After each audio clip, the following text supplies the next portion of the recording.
Hello, Connecticut, and welcome to the Paid Leave Podcast. The title basically says it all. I'm Nancy Barrow, and I will be delving into this new state program and how it can help you and your family. This podcast will give you information you should know about Connecticut paid leave and maybe just a little bit more. Connecticut paid leave brings peace of mind to your home, family, and workplace. Welcome to the Paid Leave Podcast. My guests today are Carolyn Duraco, the Vice President of Programs and Education, and Christy Koval, who is the Director of Public Policy, and both work for the Alzheimer's Association, and it's the Connecticut chapter. So welcome, ladies. So happy to have you both here and to see you. Thanks for having us. Yeah, thanks for having us. We're happy to be here. Well, it's the sixth leading cause of death in the United States, which I didn't know, and the fifth leading cause of death in people over the age of 65. That is crazy. How many people are affected here in Connecticut? There's 80,000 people in Connecticut that we estimate that are living with Alzheimer's or another form of dementia. We are estimating that by 2025, that number is going to go up to 91,000 because age is the biggest risk factor for developing Alzheimer's. And we are an aging nation and we are an aging state. The Northeast in particular is aging rapidly. And so because of that, with age being the biggest risk factor and improved awareness and diagnostics, this is why you're hearing a lot more about Alzheimer's and dementia. To that point, we have about 143,000 caregivers. So we have, people living with the disease, but then also it affects the caregivers. And we have a pretty high number right in Connecticut, about 143,000 caregivers. So we'll be speaking about that today, how we can help. Yeah, the caregivers is a big component of it. And I think we all know someone who's been affected by directly or indirectly with Alzheimer's. For me, it was my Uncle Alec. He was an orthopedic surgeon. He was kind. He was compassionate. His patients absolutely loved him. He lived in Pennsylvania. And he was diagnosed with Alzheimer's disease. But it was really weird because they didn't really know if it was Alzheimer's. So how do they get diagnosed? And how does it actually get to be a diagnosis of Alzheimer's? Because they mentioned dementia, hardening of the arteries, and Alzheimer's. So there's so many different terminologies that were used with my Uncle Alec. How does it all get figured out to be Alzheimer's? Sure. Yeah, and I get this question, at all my training. So what's the difference between dementia and Alzheimer's? So let me just clarify. So dementia is a group of symptoms. And when we think about the symptoms, it's memory loss, it's problems with thinking and reasoning, my executive functioning, ability to plan. It affects personality and judgment. So dementia is a group of symptoms. Think of it as an umbrella term. Mm-hmm. Alzheimer's disease is the most common form, or I like to think of it as the disease that is the most common disease causing dementia symptoms. So when we talk from the Alzheimer's Association about Alzheimer's disease and related dementias, these are dementias that are irreversible. Right. So that's very different than someone who may have a trouble with their thyroid condition or B12 or vitamin deficiencies, and they have these symptoms of dementia, right? So poor memory loss, problems with thinking and reasoning, poor judgment, some personality changes, but they can be treated and they can go back to baseline, right? If their medications are put under control. So what we're talking about today is dementia symptoms, most often are caused by Alzheimer's disease, but these are irreversible dementias. Right. That's really interesting. I didn't know that vitamin deficiencies can actually mimic Alzheimer's. That's fascinating to me. Absolutely. And that's one of the things we always talk to family members about. You want to make sure you get a good diagnosis and make sure you're ruling out something that's physical, right? So you might want to have a physical workup, have your blood checked, see your doctor to make sure there's nothing else that's causing those dementia symptoms. Again, often we still do hear today, someone's getting a diagnosis of dementia, but that's really the symptoms. That's the umbrella term. We encourage our caregivers and our family members and even people living with symptoms of dementia to ask the doctor, what's causing these dementia symptoms? Mm-hmm. And so do they do blood workup right away? And so you can find out those vitamin deficiencies. Yeah. So again, we would encourage someone to see their primary care physician, right? Hopefully they have a great relationship with their primary care. Talk about what they're experiencing. They'll do a physical workup.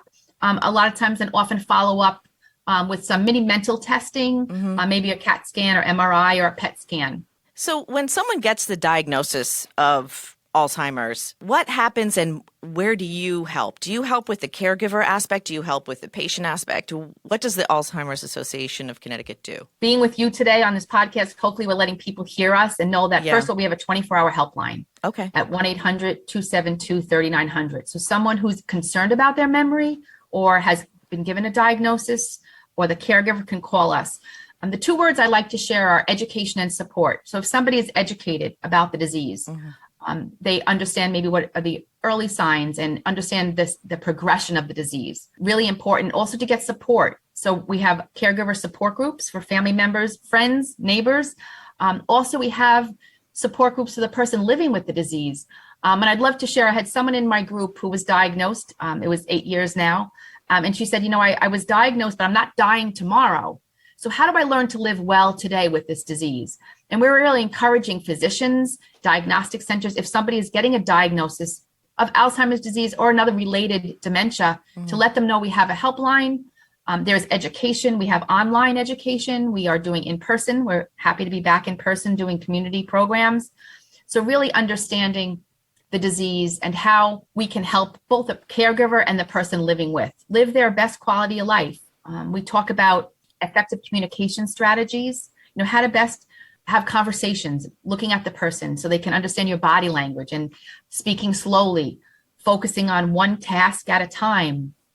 And those are really important. They can really make a difference. And I'd love to share throughout the podcast some personal stories of caregivers that have been to a training and have implemented something and it really made a difference in their life. I think one of the interesting parts is when that diagnosis comes in, it's not just the patients, it's the whole entire family that gets affected, right? My cousins, me, we were all very worried about how this was going to progress. And I think, is it fair to say that it's different in every patient?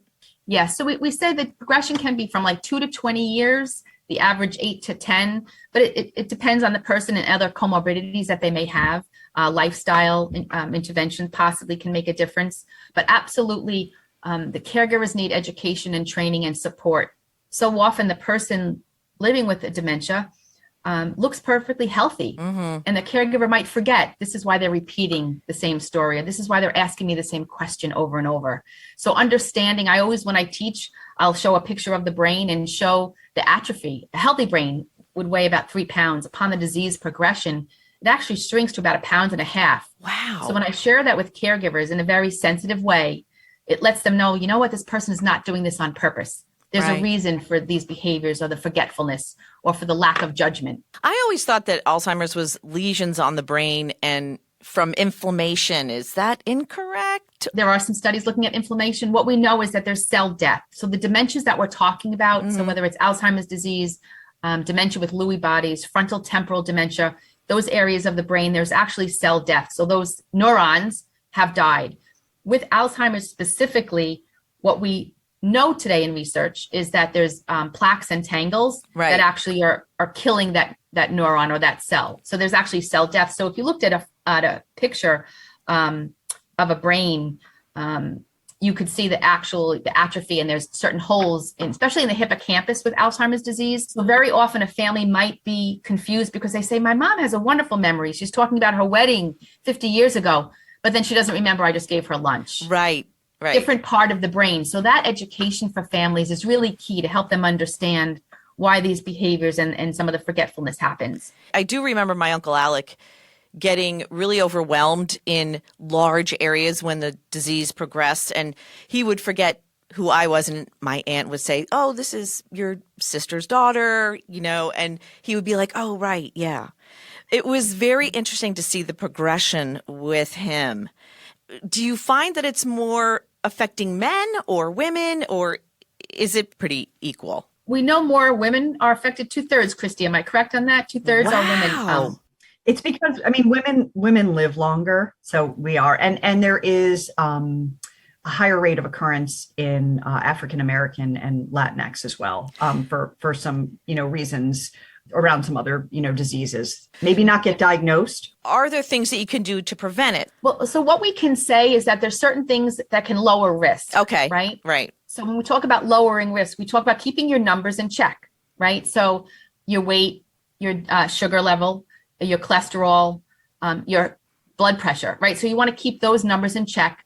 It's whatever's good for your heart is good for your brain. A lot of people don't realize that your brain is an organ. So how can we keep that healthy? So we're doing a lot of advocacy work, especially with Department of Public Health, to do brain health, right? To think about how do I keep my brain healthy?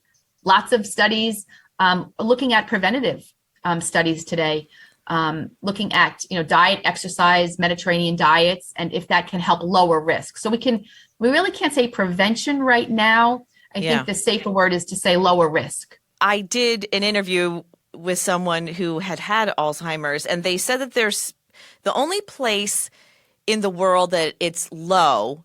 Well, there's two, like Africa, but also India. And that's where they use a lot of turmeric, however you want to say it, in their food. Have studies been done about turmeric in not letting the plaque grow? Or have you heard of any studies about turmeric?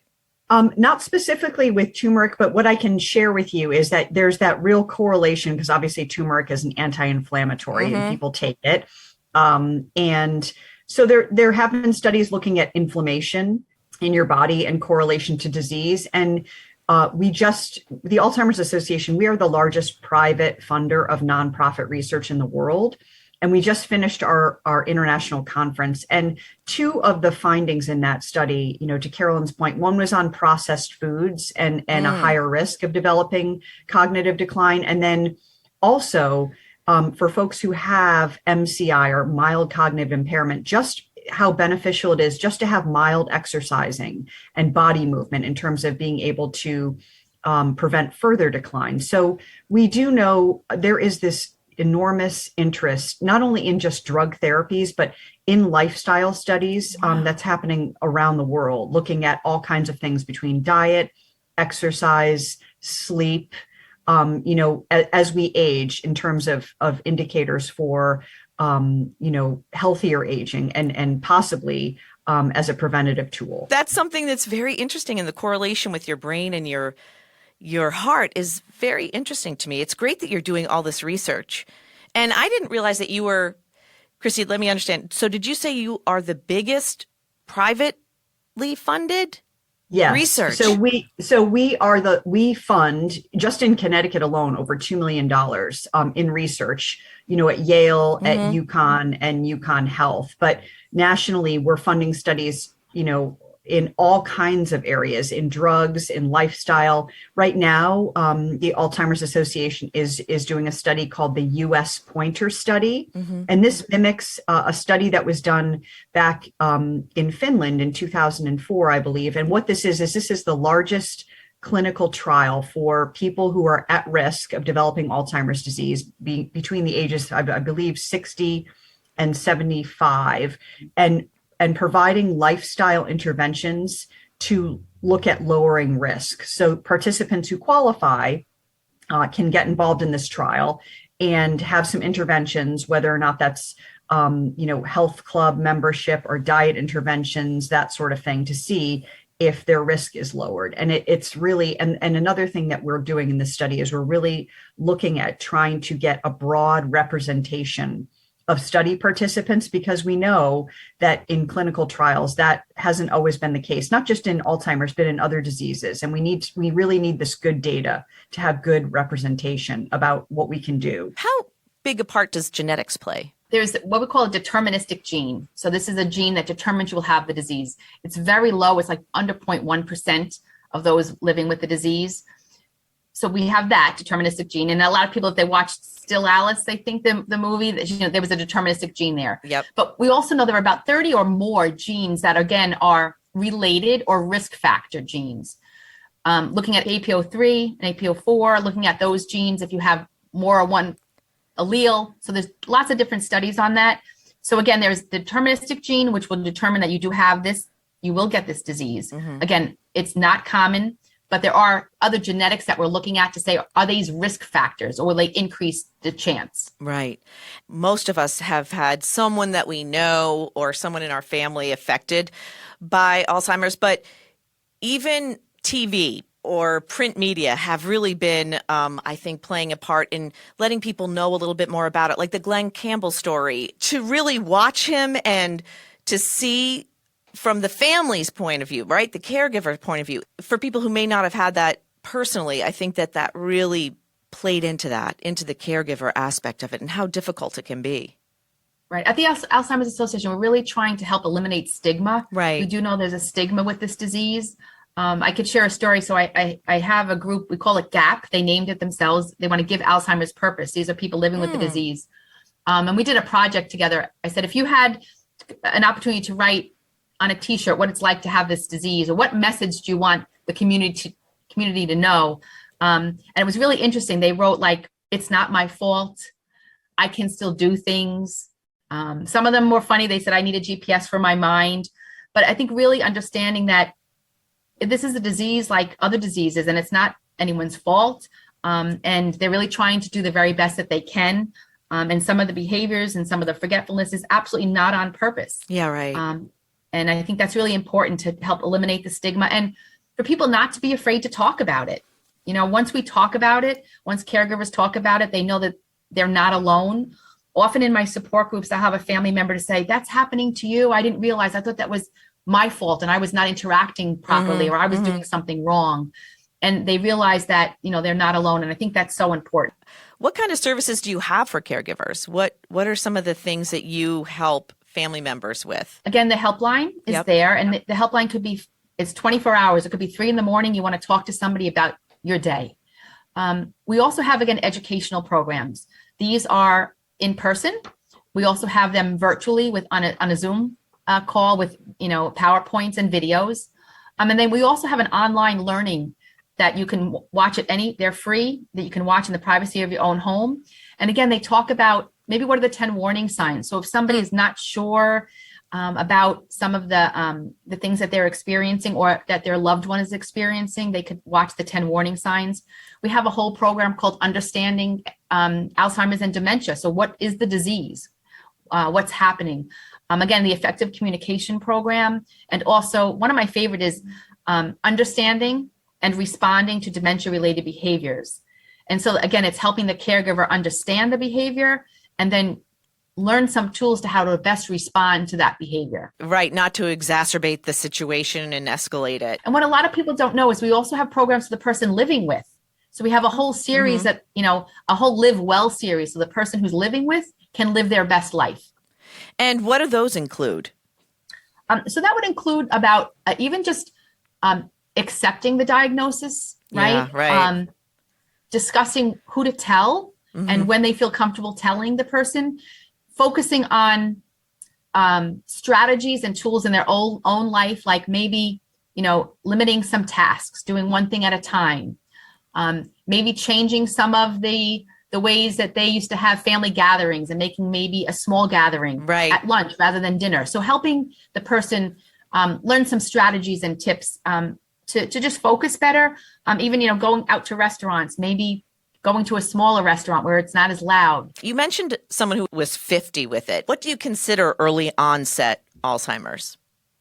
Sure. So someone who's under the age of 65, we consider it younger onset, right? We say younger onset. We've kind of changed the term to from early onset because we have, whether you're younger, under 65, you have early, middle, and late stage. Right. So sometimes that terminology got a little confusing, but anyone under the age of 65 we consider younger onset. Again, it's not as common, but we do see people, you know, younger than 65 with this disease. And one thing that I want to go back to is you said that you have 10 warning signs that family members might be looking for. Can you just give me a few of those warning signs so people who might be listening can say, oh, maybe we should go talk to our doctor? Sure. So again, memory loss. And when we think about memory loss, this is different than, you know, walking into a room and forgetting what you were going in there for. You know, memory loss, it's really interfering with daily living, right? So we may sometimes, here's an example, sometimes you drive on the highway and you start daydreaming a little and you miss the exit. Very different from someone who used to go to work, cannot find out lost directions, how to get there. Very different. Or we can't park our car. We don't remember where we parked our car. Very different from someone not knowing, like, did I drive or did I take the bus? Very different. Problems with familiar tasks. So somebody who may in my group, like he always wore a suit to work. And one day he came out from the bathroom into his wife and he said, I don't remember how to tie my tie. That was a familiar task that he was no longer able to do. So this is very different than giving somebody a brand new, phone and they don't know how to use it, right? Or so it's a familiar task. It's also problems with like thinking and reasoning and planning. So being able to plan your day, following the recipe, right, in order. This is also something somebody may have personality changes. There may be some frustration if somebody's not able to do the things that they were able to do, or sometimes you'll hear someone say the appliance is just broken because they can't figure out how to use a coffee pot. So it's just broken. Sometimes we have, the personality changes. We might see withdrawal from social activities because the person maybe loved going to baseball games, but now they just can't follow the game any longer. So they don't go anymore. They can't play bingo, so they no longer go. My aunt used to go to church every Sunday religiously, and all of a sudden she stopped going because she couldn't follow along with the readings and she didn't recognize people. So it's really memory loss, problems in thinking, reasoning, familiar tasks, can be very difficult to do more than one task at a time. So those are some of the warning signs. Let me ask you this about Connecticut paid leave, and this might be something for Christy, but we give income replacement, up to 12 weeks of income replacement for a caregiver to take care of someone who is seriously ill. And they even mention Alzheimer's in our website. So how much of a difference can this make for the patient who is going through it and the family, the caregiver? Because it's mainly family members who are taking care of people. How important is this law? Well, I think the law is really important. I know that there's, 13 states now, I believe, that have paid leave. And we were so happy that Connecticut moved forward. The Alzheimer's Association, we were part of the coalition and provided testimony on this, when the bill was introduced a few years ago, because we do realize that caregivers really struggle, particularly if they have somebody that they're not sure what's going on with them, or they have somebody living in their family household that is younger onset and they're still trying to work, and they may have children younger at home. So that's really, really difficult. And so I think being able to have some of this flexibility to put a care plan in place for that person, and somehow stabilize the household.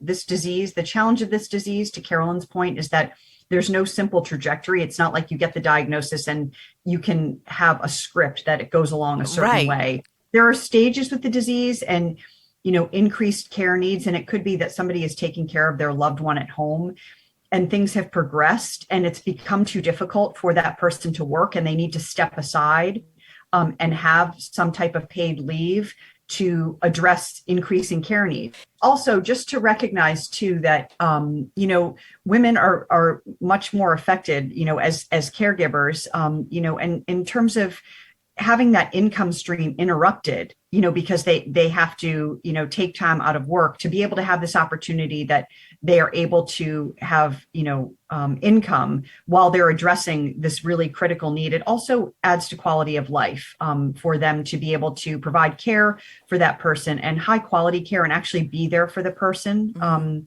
So I think it is absolutely beneficial. We are really grateful that this, and we followed other states in New England, Rhode Island and Massachusetts, that had laws on the books. So we were really happy to see this program, passed into law. And, members of Carolyn's team, when people call our helpline and they're talking to somebody from our team, we know that the best thing that you can do for this disease, because we don't have a cure at this time, is to make a plan and to make an effective strategy, to put together effective strategies and an effective care plan. And most of the time, that care plan is done by an informal caregiver, meaning a family member. there's care partners in our community that are paid, but to really have that time to be able to lay out the groundwork of how you're going to take care of your loved one so that they can have the most success. Are there any laws that you're working on, whether it's locally with the legislature or nationally? Are there any initiatives or any kind of advocacy? We are, our advocacy efforts, we have a number of both federal and state policy priorities. The biggest on the federal side is research. We have advocated the federal government to really step up, and members of Congress, this is a nonpartisan issue, have really responded. So just a few years back, we were woefully underfunded in research at the National Institutes of Health. We are now just over $3 billion a year for research that NIH is funding. Wow. Researchers. So the Alzheimer's Association, we like to fund researchers who are at the beginning stages of their career. We like to provide that seed money so that they can provide, apply for and get those larger grants at NIH. But through our efforts of our advocates, people who are affected by Alzheimer's disease and care partners have gone to members of Congress and said, you've got to do something about this. Just to compare, cancer receives, and I believe the statistic was somewhere between 6 and 7 billion. So, you look at the numbers that are going to be affected in this country and already are by Alzheimer's disease. We really need to continue that push for federal research funding. On the state level, there's been a number of legislative initiatives. The last piece of legislation that we passed was back in 2019 was looking at adding dementia training to the curriculum for physicians and APRNs for license renewal. But this past legislative session, we were able to secure additional $1 million for our respite program. So Connecticut has a respite program, which are short-term grants for family caregivers to be able to take care of their loved one in the home. And we were able to advocate for additional funding. And one of the things we will be working on in the future is really looking at dementia care coordination at a state level. There's a number of states that have a person who's really looking at Alzheimer's disease and what we're doing as a state. What services are available? How do people access clinical trials? What do, you mentioned the smaller homes, like what is the model for people to live, successfully and independently in the community? What resources will we need going forward as a state? What do communities need? So that type of dementia care coordination. And then we are working very closely with the Connecticut Department of Public Health. There was a federal piece of legislation that passed a number of years ago that it's called BOLD, which is Building Our Largest Dementia Infrastructure. And what this does is it provided funding to the CDC, to local health departments to look at Alzheimer's disease as a public health issue, not just an issue of aging. So you think about what public health does, and it looks at things like early detection and diagnosis and avoiding preventable hospitalizations and supporting caregivers. So how are people finding out how to get diagnosed? What are the warning signs of Alzheimer's disease? Really raising that awareness, preventing hospitalizations, and then what are we doing to support caregivers as a state? Mm-hmm. I think that that's such an important issue, and I'm glad that Connecticut Paid Leave is here, and it does address the caregivers because it is an important job. This disease is physically, emotionally, and financially taxing on someone. Oh, yeah. And I think often we'll talk to families and they don't have the time to be educated and to watch what is this disease about, watch a video on it. They really need, as Christy shared, the idea of planning. So is home care the best option for them? Is adult day a best option? Is going into a assisted living or skilled nursing? But they need time to research, to make phone calls. We often will suggest legal and financial planning. So needing time to search for an elder lawyer that specializes in dementia so that they can protect their assets and the assets of their loved one. So there's so much work in planning that a caregiver needs to do that this is really a beneficial program, even for that perspective. It is. And particularly if you think about anyone who's impacted, with younger onset under the age of 65, and perhaps they were told, or they're just not able to work anymore, right? And they got this diagnosis and their life is upside down. They may have children in the home, right? They may have a partner in the home, and they need to make a plan, a whole new plan of how they're going to manage this disease. So it is so beneficial for a family member in that situation to be able to, as Carolyn said, do some research and plan and really have a roadmap ahead so that they can effectively deal with this disease. And we do know too that most of the people who have Alzheimer's disease or other dementia are actually cared for in the home. Mm-hmm. So we are very grateful for our partners in institutional care. And we know that people may need that as the disease progresses, but the bulk of the care is provided in the home and in the community. This is such a nonpartisan issue. Policymakers really want to support, us. They have caregivers who are impacted in their district. Many legislators have a personal connection in their family. And so around policy and also, just in terms of the progress, they want to be helpful. And I think, that is why it was time for paid leave to happen in Connecticut, because not only were our sister states had that, but they recognized that people need this type of benefit because there's so many caregivers out there, particularly with Alzheimer's or other dementia and other diseases, that to really support caregivers who are going through something like this is very beneficial. Well, please let us know how we can help get the information about Connecticut paid leave benefits for caregivers, because I think that's really important. And, I'm the engagement manager, and we're a very small team that we're trying to get all this information out. And that's why we're doing this podcast, because we really want to help. And any way we can help you guys get the word out and help caregivers or even help the patients themselves negotiate their diagnosis and get some time off for themselves. We really would love to help you any way we can. We thank you. We absolutely thank you. We know that our job is to support caregivers, and you are, wanting to support caregivers as well. So I think there's a lot of synergy there. Well, all about sharing resources, right? As we work together, more resources are known for the families and the people living with. So thank you for all that you do.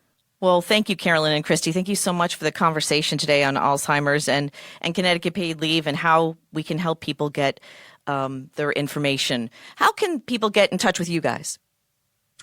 I think the best way is our website, which is alz.org/CT, to access, either research or if they have information that they're looking for about Alzheimer's disease, or our 24-hour helpline, which is 1-800-272-3900. And that's anytime, day or night.